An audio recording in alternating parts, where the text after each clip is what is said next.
The director of national intelligence says declassified documents suggest the Obama administration might have played a central role in shaping the 2016 Russia election interference report. Fox's Madeline Rivera has more. DNI Tulsi Gabbard says she's referring these declassified documents to the Justice Department. She argues the intelligence community under the Obama administration changed their tune regarding Russian interference in the 2016 election. And Gabbard points to this material in which intelligence officials state Russia is probably not trying nor have the capability to influence the election by using cyber means. A draft presidential daily briefing shared among officials on December 8, 2016 says Russian and criminal actors did not impact recent U.S. election results by conducting malicious cyber activities against election infrastructure. The next day, the Obama White House gathered top cabinet officials for a National Security Council Principals Committee meeting. These included former DNI James Clapper, John Brennan, and former National Security Advisor Susan Rice. After that meeting, Gabbard says there were leaks alleging that Russia intervened in the election to help President Trump. President Obama and his team, he directed a manufactured piece of intelligence that detailed not if, but how Russia tried to influence the outcome of the United States election that President Trump won in November of 2016. This document was then used as the foundation for everything that came next. Gabbard says what happened next was a years-long coup against President Trump. But Democrats are calling Gabbard's accusations baseless. They point to a report released by the Republican-led Senate Intelligence Committee in 2020.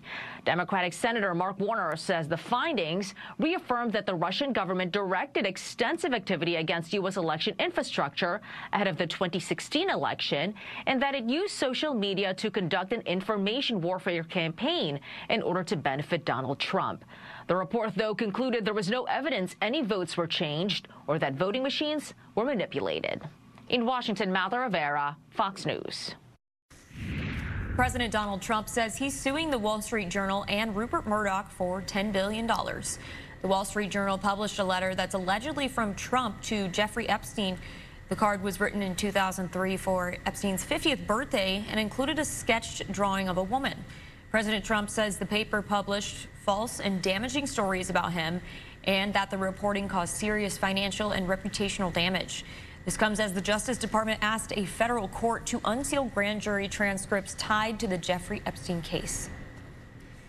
And speaking of the president, when looking at his big, beautiful bill, Republicans say the new tax and spending plan helps middle-class working families, while Democrats say that it only helps the wealthy. An Associated Press poll found about 2/3 of the surveyed participants align their views with the left, with 6 in 10 selecting the hurt low-income families option. A prisoner swap frees 10 Americans from a Venezuelan jail, with El Salvador acting as the middleman. In exchange, Venezuela is receiving some of the hundreds of migrants deported from the U.S. to an El Salvador prison. Venezuela reportedly used these immigrants as bargaining chips. Secretary of State Marco Rubio is calling the exchange a win for diplomacy. A driver is seen plowing through a crowd of bystanders with his car on a busy Los Angeles boulevard. Police say that there weren't any fatalities, but several people were in critical condition following this crash. Fox's Christina Coleman reports from East Hollywood, California. It was a very chaotic scene on arrival. A vehicle plowing into a crowd of people outside a Los Angeles nightclub early on Saturday, injuring at least 30 people. This morning at 2 a.m., our firefighters were dispatched out to a traffic accident. There was a crowd who was waiting to go into a club.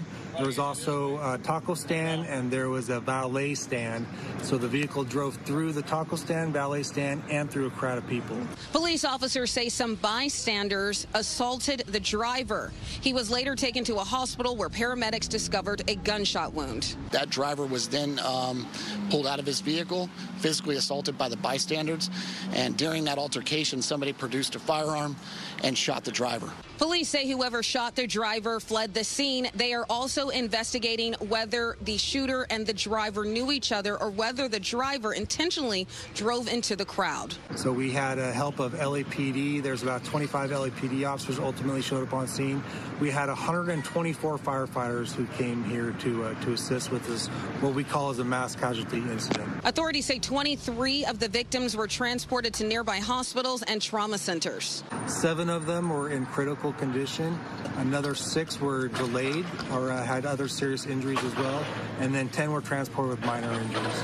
Los Angeles police say the driver was taken into custody. Meantime, an investigation into this incident is underway. Reporting in East Hollywood, Christina Coleman, Fox News.